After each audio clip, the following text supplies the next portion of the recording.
오늘 말씀은 십계명, 우리가 잘 알고 있는 말씀 중 하나입니다. 성경에는 십계명이 2번 나옵니다. 이스라엘 백성이 막 애굽 땅을 탈출하였을 때, 광야 생활을 시작했을 때입니다. 아직 오랫동안 노예 생활에 익숙했었던 때였죠. 이집트 생활에 길들여져서 하나님의 백성이 아닌 삶이었습니다. 그때 하나님께서 이스라엘을 하나님의 백성으로 부르셨습니다. 하나님의 백성으로 살아가기 위한 말씀으로서 십계명을 주셨습니다. 그리고 두 번째 십계명을 주셨던 때는 신명기 5장에서 다시 한번 말씀해 주십니다. 출애굽을 경험했던 1세대는 지나갔습니다. 이제 없습니다. 40여 년이 지나 출애굽 2세대가 태어났습니다. 그들은 1세대 때 주셨던 하나님의 말씀을 잘 몰랐을 수도 있습니다. 출애굽과 같은 강렬한 신앙 경험은 없었습니다. 그런 그들이 약속의 땅 가나안에서 어떻게 살아야 하는가, 그 말씀을 가르쳐 주십니다. 하나님의 백성으로 사는 법을 가르쳐 주시는 것이죠. 모세를 통해 하나님의 백성으로서의 언약을 재확인하는 시간입니다. 하나님이 이스라엘 백성을 인도하고 계십니다. 우리들도 이스라엘 백성처럼 하나님의 백성으로서 살아야 합니다. 애굽의 삶과 가나안 땅에서의 삶에서 구별된 이스라엘처럼 우리도 이 땅 가운데 살아야 합니다. 이 세상에서 살되 이 세상 사람들과 구별된 하나님의 백성이 되어야 합니다. 우리 함께 이스라엘에게 주셨던 하나님의 말씀 십계명을 오늘 우리에게도 주시는 말씀 십계명으로 받으며 함께 보기를 바랍니다. 첫 번째 우리에게 주시는 말씀은 20장 2절 말씀 먼저 함께 다시 보도록 하겠습니다. 출애굽기 20장 2절 말씀입니다. 우리 함께 한 목소리로 읽도록 하겠습니다. 시작.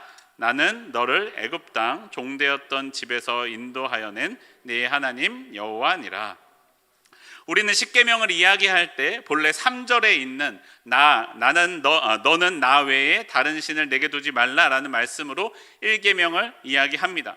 그런데 신명기에 나온 십계명 본문도 오늘 출애굽기의 본문도 계명을 주시기 전에 이 말씀부터 시작합니다. 나는 너를 애굽 땅 종되었던 집에서 인도하여 낸 네 하나님 여호와다라고 우리에게 말씀하십니다. 이스라엘 백성을 애굽 땅에서 인도하여 내신 하나님이십니다. 그리고 인도하여 새로운 땅 가나안 땅을 주실 하나님이십니다.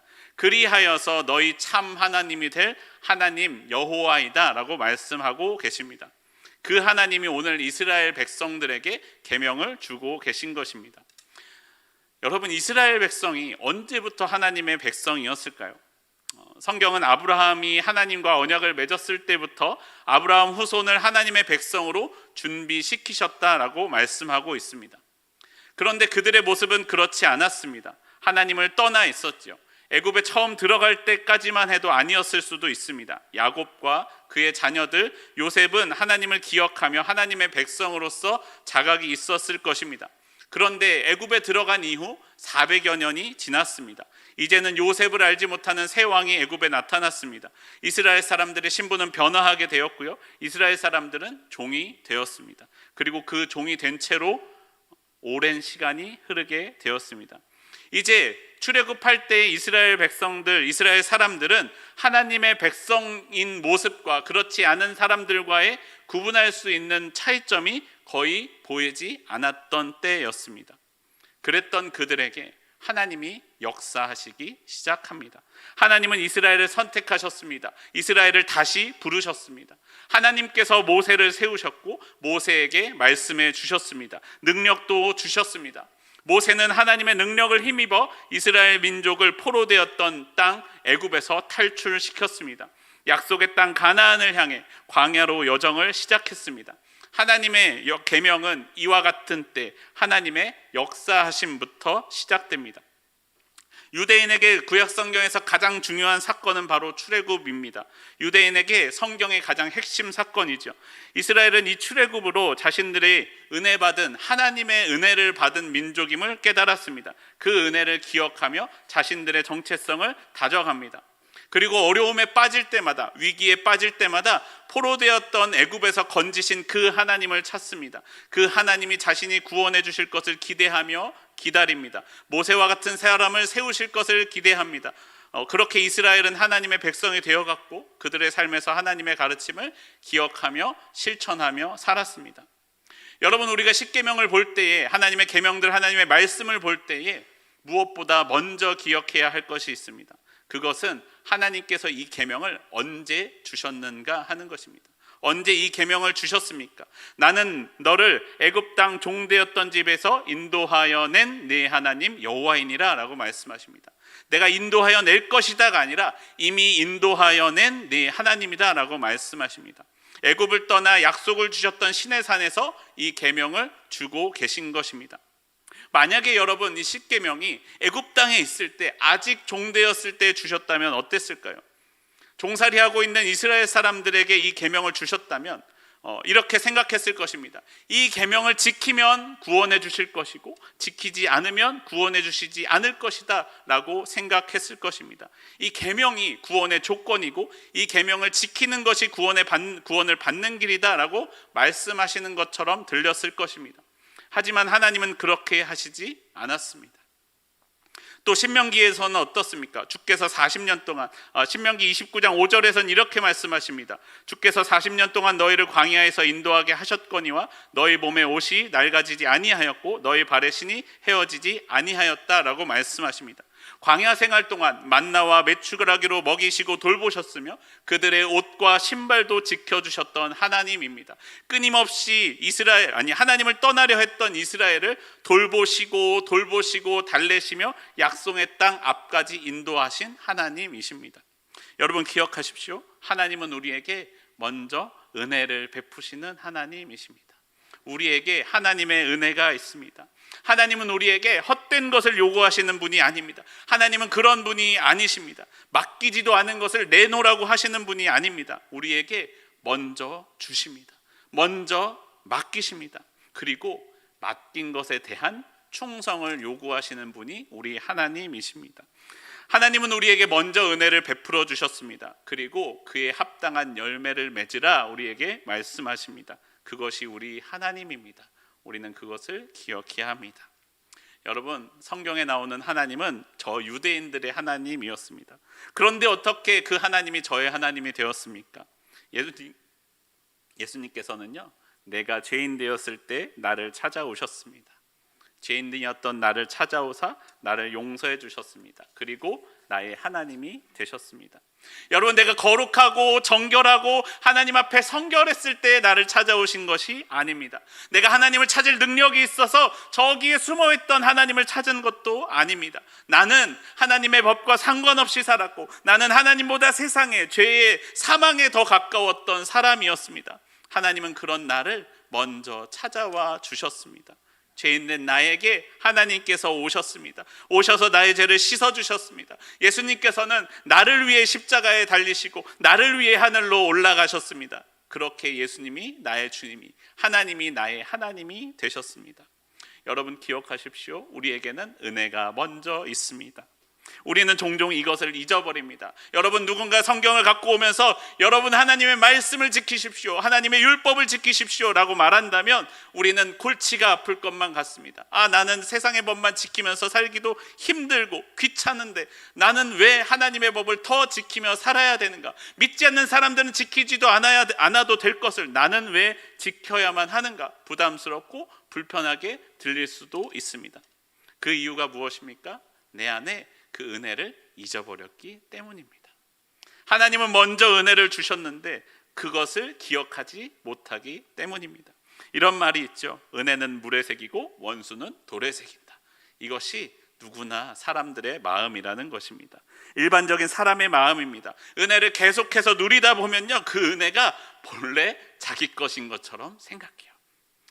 어머니의 사랑을 받는 자녀들 생각해 보십시오. 엄마는 당연히 그래도 돼 라고 생각한다라는 것입니다. 하나님의 은혜로 살아가는 그리스도인들 중에서도 그렇게 생각하는 사람들이 있습니다. 나는 본래 정결했던 것처럼, 나는 원래 하나님의 사랑을 받을 자격이 있었던 것처럼 개구리 올챙이적 생각을 하지 못합니다. 마치 자신이 본래 하나님의 자녀였던 것처럼 생각한다라는 것입니다. 하지만 말씀하십니다. 그렇지 않습니다. 그것은 하나님의 은혜입니다. 제가요, 차를 바꾼 지 오래되지 않았어요. 전에 차던 차가요, 중고차를 물려받아 타던 차였는데 제가 관리를 잘 못해서 그랬는지 오래돼서 그랬는지 하판이 너무 낡아서 삭았대요. 카센터 사장님이 점검을 하시더니 선생님 이거 빨리 바꾸셔야 됩니다. 안 그러면 선생님 죽어요. 언제 사고 날지가 모른다는 거죠. 엄하게 경고하셨습니다. 그래서 많은 도움을 받아서 차를 새로 사게 됐습니다. 차를 사고 보니까 좋아요. 전에 있던 차는요, 리모컨이 고장나서 키로 문을 열었어야 되는데 리모컨도 됩니다. 차를 탔더니 블루투스도 돼요. 전에 있던 차에는 없던 기능입니다. 차가 좋아서 이 차는 무슨 기능이 있을까, 이것 검색해보고 저것을 이것저것 검색해봅니다. 그런데 여러분, 모든 것이 그렇지만 제 차가 장점만 있겠습니까? 단점도 있죠. 꼭 이런 차에 대해서 글을 올려놓으면 이런 글들이 달립니다. 야, 그거 살 바엔 이거 사겠다.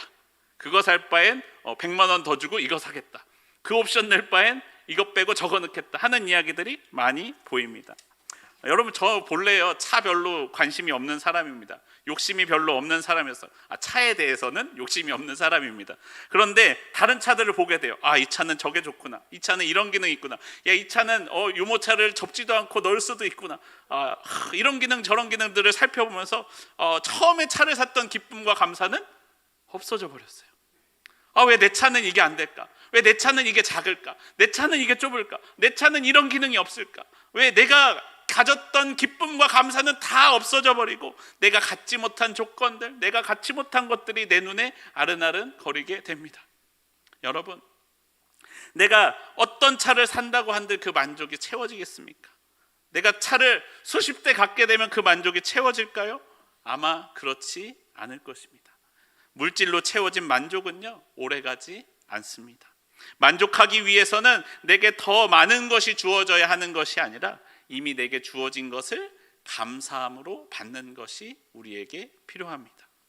우리의 삶에서도 그렇습니다. 사실 우리의 삶에서 중요한 것은 내 삶이 물질적으로 풍성하게 채워지는 것이 아닙니다. 아무리 좋은 물건, 아무리 크고 가치 있는 것이라고 할지라도 소용이 없습니다. 시간이 지나면 낡아지게 되어 있습니다. 더 좋은 물건이 나옵니다. 더 많이 가진 사람이 나타나게 되어 있습니다. 여러분, 옆에 쌍용 아파트 새로 입주하잖아요. 좋더라고요. 좋아 보이더라고요. 저 집이 근데 얼마나 갈 것 같으세요? 30년 지나면? 50년 지나면 어떨까요? 그것도 지나면 낡아지게 되어 있다는 것입니다. 그렇기 때문에 우리에게 필요한 것은 무엇입니까? 지금 내게 주어진 것, 내게 더 많은 것이 더 많이 주어지는 것이 아니라 이미 주어진 것에 대해서 감사하고 기쁨으로 누리는 것이 우리 가운데 필요하다라는 것입니다. 내게 이미 주신 은혜가 있습니다. 우리가 그 은혜를 기억할 때 우리를 구원하신 하나님께서 내게 하신 말씀, 내가 지켜야 할 하나님의 법에 대해서도 오히려 감사할 수 있게 됩니다. 이 십계명의 말씀은 출애굽을 경험한 이스라엘 백성들에게 그 처음 마음을 기억하라 말씀하시는 것과 같기도 합니다. 아무리 강렬한 은혜의 경험도요, 시간이 지나면요 잊혀집니다. 아무리 좋은 것도요, 시간이 지나면 익숙해집니다. 그렇게 되면 감사의 마음은 점점 더 약해지게 되어 있다라는 것입니다. 하나님은 무엇보다도 먼저 은혜를 기억하라고, 그 은혜에 감사하라고 우리에게 말씀하고 계신 것입니다. 여러분, 출애굽을 경험해보지 못했던 이스라엘 광야 2세대에게는 어떻습니까? 너희가 노예 생활을 경험해보지 못했을지라도 너희가 너희 부모님 세대에 베푸셨던 하나님의 은혜를 기억하라라고 말씀하십니다. 그리고 지금까지 너희가 광야에서 하나님의 돌보심을 받아왔던 것을 기억하라, 인도하심을 받아 지금까지 온 것을 기억하라라고 우리에게 말씀하십니다. 우리를 향한 하나님의 계명이 있습니다. 하나님의 계명은 우리를 괴롭게 하려고 주시는 것이 아닙니다. 우리로 은혜를 기억하며 살아가도록 우리에게 주시는 하나님의 말씀입니다. 그 은혜를 다시 되새기며 살아가기를 바랍니다. 하나님의 은혜로 살아가는 삶이 되기를 바랍니다. 여러분, 은혜를 기억하십시오. 은혜로 살아가십시오. 은혜를 잊지 않고 감사하는 저와 여러분의 삶이 되기를 소원합니다. 은혜를 기억하며 살아야 하는 이스라엘 백성에게 주신 하나님의 첫 번째 계명입니다. 20장 3절 우리 함께 한 목소리로 읽어보도록 하겠습니다. 출애굽기 20장 3절 말씀입니다. 한 목소리로 읽습니다. 시작.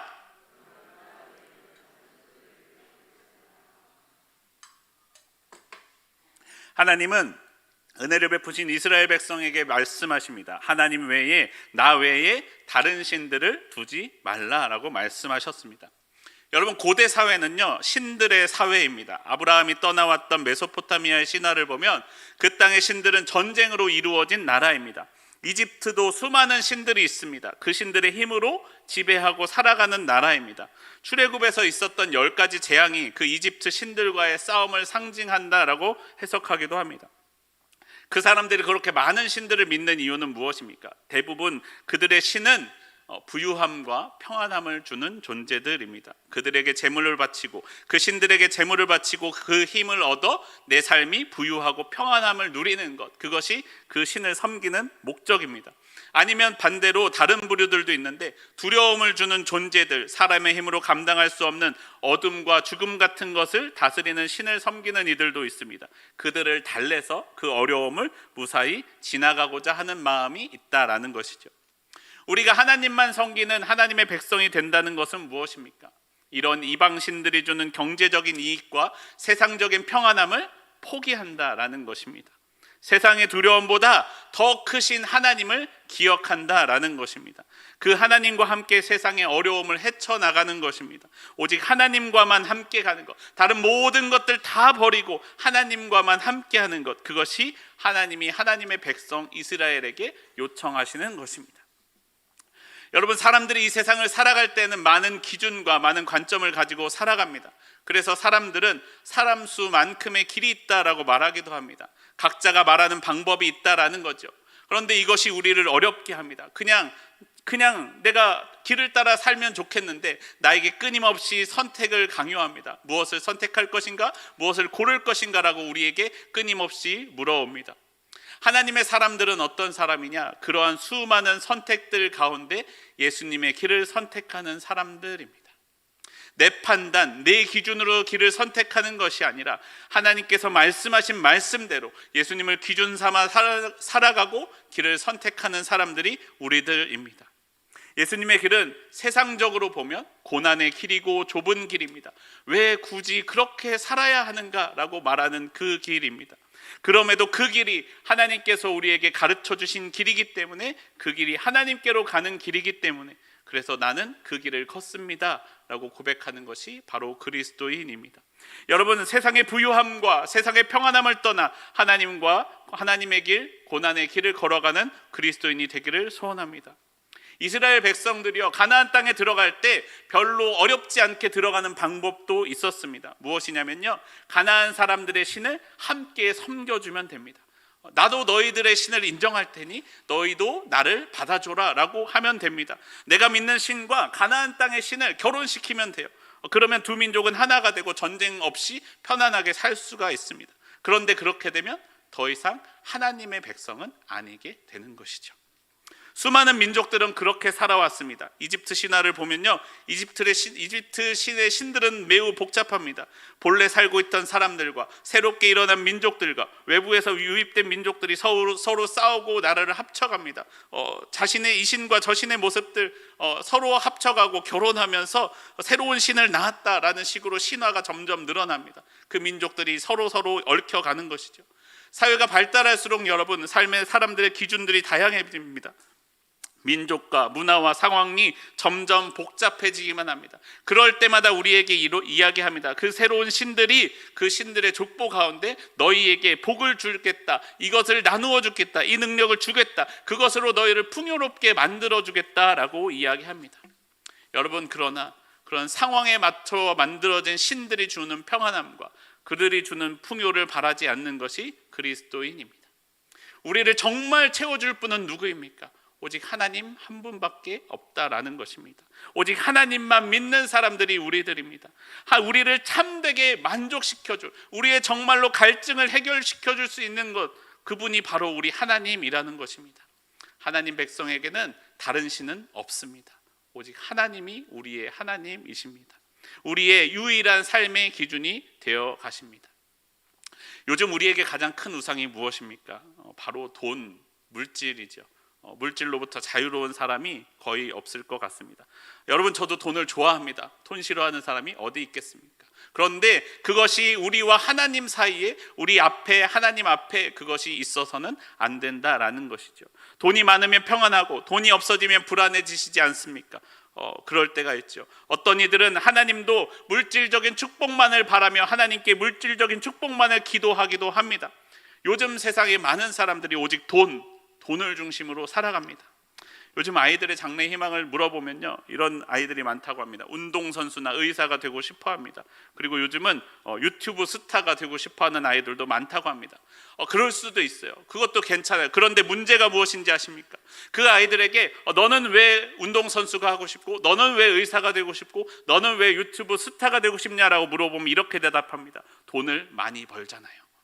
이유는 다 똑같습니다. 하고 싶은 건 다른데 이유는 다 똑같아요. 뭐요? 돈을 많이 벌잖아요. 그게 이유라고 합니다. 심지어는 이렇게 건물주가 자기 꿈이라고 말하기도 한다니, 그것이 어떻게 그의 아이들의 삶을 성장시킬 수 있겠습니까? 정말로 흔치 않게 자신의 꿈을 도전하고 실현해보려고 노력하는 아이들도 있지만, 많은 아이들이 오직 돈을 위하여 자신의 삶의 방향을 결정합니다. 돈을 위하여 살아갑니다. 사랑하는 성도 여러분, 우리의 삶이 그래서는 안 되지 않겠습니까? 여러분, 우리의 삶은 무엇을 기준 삼아 살아갑니까? 우리의 미래가 돈이 많이 버는 것만을 쫓아가는 삶이 되어서는 안 되지 않겠습니까?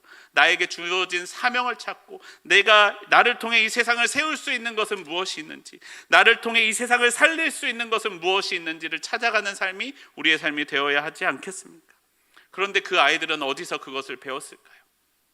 나의 모습을 보고, 우리 어른들의 모습을 보고 그러한 마음을 갖게 되지는 않았는지 저의 삶을 되돌아봅니다. 나와 하나님 사이에 물질이 들어가 있지는 않았는지, 하나님을 나에게 물질의 풍요만을 주시는, 물질의 복만을 내려주시는 분으로 기억하고 있지는 않은지 나의 삶을 되돌아보게 합니다. 여러분, 우리에게는 오직 하나님만 우리의 하나님이 되셔야 합니다. 하나님 한 분 외에 우리 앞에 그 어떤 것도 있어서는 안 된다라고 말씀합니다. 이스라엘을 애굽 땅에서 구원해 주신 하나님께서 이스라엘 백성에게 계명을 주십니다. 먼저 구원을 베풀어 주신 하나님께서 나에게도 말씀하십니다. 오직 나 외에 다른 신들을 내 앞에 두지 말라. 오직 나만이 너의 하나님이다. 세상을 쫓아가던 그 길에서 돌이키라. 오직 나의 길을 걸으라 라고 말씀하십니다. 이 길이 참된 생명의 길이다 라고 우리에게 말씀하고 있는 것입니다. 사랑하는 성도 여러분, 우리가 오직 하나님만 바라보며 쫓는 삶이 되기를 소원합니다. 하나님만 바라보며 나와 하나님 사이에 그 어떤 것도 두지 않기를 바랍니다. 왜냐하면요, 내게 은혜를 베풀어 주신 하나님이시기 때문입니다. 나를 구원해 주신, 나를 만져주신 하나님이시기 때문입니다. 그 하나님을 소망하며 우리가 오늘도 이 땅 가운데 하나님의 백성으로서의 삶을 선택하며 그 길을 걸어가는 저와 여러분의 삶이 되기를 소원합니다.